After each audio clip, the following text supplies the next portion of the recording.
Welcome to our channel. Today we how to authorize with Dropbox Sign for document workflows, full guide step by step clearly.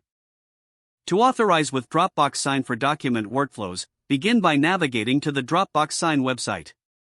Log into your Dropbox Sign account using your credentials. If you do not have an account, create one by selecting the Sign Up option and following the prompts. Once logged in, locate the API section in your account dashboard. In the API section, click on Get Started to access the integration options.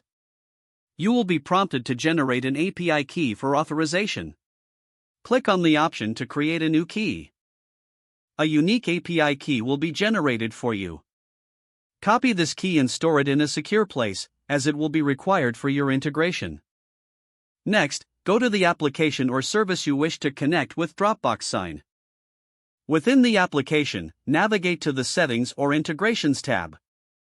Look for an option labeled Integrate with Dropbox Sign. Paste your API. Confirm the integration by clicking on the Save or Connect button. Once authorized, you can begin setting up your document workflows.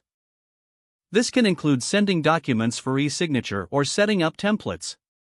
To send a document, select the document you wish to send from your files. Customize the signing workflow according to your needs. You can add signers, set deadlines, and include instructions for signing. After setting everything up, click on the Send button to initiate the signing process. Monitor the status of your document within the Dropbox Sign dashboard. You will receive notifications as signers complete their actions. Once all signatures are collected, you can download or share the completed document. For advanced usage, explore the additional features available in the API section. This includes options for managing templates and tracking document status.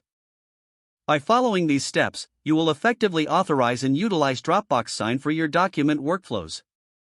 If the page does not load, refresh the browser or try again in a private or incognito window. Make sure you are using the correct email address, then retype it carefully to avoid small typos. If your password is not accepted, use the reset option and create a new strong password you can remember.